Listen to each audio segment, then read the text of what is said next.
Hello great മീഡിയസിലേക്ക് സ്വാഗതം.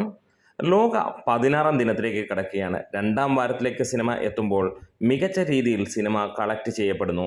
ഇതിനോടകം 15 ദിനം കൊണ്ട് 215 കോടി നേടി സിനിമ കുതിക്കുകയാണ്. ഇന്നത്തെ കളക്ഷൻ അഗ്നിപർവ്വതം പോലെ ആളിപ്പടരുന്നു എന്ന് തന്നെ പറയാം. കേരള ബോക്സ് ഓഫീസിൽ നിന്ന് സിനിമ നേടിയിരിക്കുന്നത് 75 കോടി കഴിഞ്ഞു. 16-ാം ദിനത്തോടെ 77.5 78 കോടി നേടുമെന്നുള്ളതാണ് പ്രതീക്ഷ. GCCയിൽ സിനിമ റെക്കോർഡിട്ടിരിക്കുകയാണ്. 62 കോടിയാണ് സിനിമ നേടുന്നത്.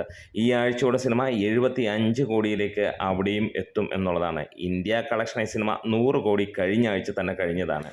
ഇനി ഉള്ളത് നമുക്ക് വേൾഡ് വൈഡ് ആയിട്ടുള്ള അല്ലെങ്കിൽ ഓവർസീസിലായിട്ടുള്ള കളക്ഷനാണ്. ഓവർസീസ് 99 കോടി കഴിഞ്ഞിരിക്കുകയാണ്. അതായത് ഈ ഒരു നിമിഷം 100 കോടി കടന്നിരിക്കുന്നു എന്നുള്ളതാണ്. മണിക്കൂറിൽ സിനിമയ്ക്ക് വിറ്റ് പോകുന്നത് 10,000-ന് മുകളിലുള്ള ടിക്കറ്റുകളായിരുന്നു ഇന്നലെ ലാസ്റ്റ് ലാപ്പിൽ നമുക്ക് കാണാൻ കഴിഞ്ഞത്.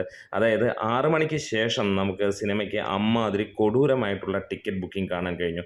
GCCയിൽ നിന്ന് മാത്രം സിനിമ $7 മില്യൺ നേടിയിരിക്കുകയും ചെയ്യുകയാണ്.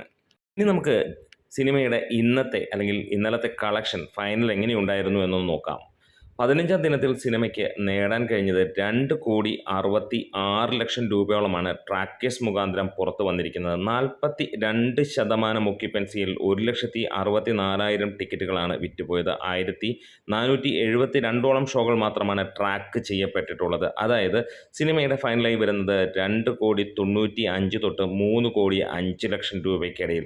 അതെ, സ്ഥിരമായി സിനിമ ആ റേഞ്ചിൽ തൂക്കുകയാണ്. എന്താണേലും കേരള ബോക്സ് ഓഫീസിൽ ഒരുത്ത ഇൻഡസ്ട്രി ഹിറ്റ് അടിക്കുമോ എന്നുള്ള ചോദ്യത്തിന് അടിക്കാൻ ഏറെ സാധ്യതകളുണ്ട് എന്നുള്ളതാണ്. ഈ ശനി ഞായറോടുകൂടി സിനിമ നേടാൻ പോകുന്നത് 90-92 കോടിക്ക് മുകളിലായിരിക്കാം. വരുന്ന ശനി ഞായർ ദിനങ്ങളിൽ കേരള ബോക്സ് ഓഫീസിൽ നിന്ന് സിനിമ 11 കോടിക്ക് മുകളിൽ നേടും എന്നുള്ളതാണ്. വെള്ളിയാഴ്ച സിനിമ 2.5 കോടിക്ക് മുകളിൽ നേടിക്കഴിഞ്ഞാൽ തന്നെ ആ ഒരു കണക്കിലേക്ക് എത്തുമെന്നുള്ള പ്രതീക്ഷയുമാണ്. എന്താണെങ്കിലും സിനിമ 250 കോടി ടച്ച് ചെയ്യുന്നതും തിങ്കളാഴ്ചത്തോടെ തന്നെയായിരിക്കും എന്നുള്ള പ്രതീക്ഷയും. 300 കോടിയിലേക്കുള്ള ആ ഒരു പ്രയാണത്തിൽ നമ്മളെല്ലാവരും കൂടെയുണ്ട്. കട്ടയ്ക്ക് സപ്പോർട്ടുമായി ജനങ്ങളുള്ളപ്പോൾ ഈ സിനിമ സിംഗപ്പൂരും മലേഷ്യയിലുമൊക്കെ വമ്പൻ റിലീസായി മാറുകയും ചെയ്തിരിക്കുകയാണ്. ഇതിനോടകം തന്നെ അവിടെയും മൗത്ത് പബ്ലിസിറ്റിയിലൂടെ സിനിമ കത്തിക്കയറുന്നു ഇന്നത്തെ ദിവസമെന്ന് തന്നെ പറയാം. നമ്മുടെ വീഡിയോസ് ഇഷ്ടമായെങ്കിൽ സപ്പോർട്ട് ചെയ്ത് തരണം ഗ്രേറ്റ് മീഡിയാസ്.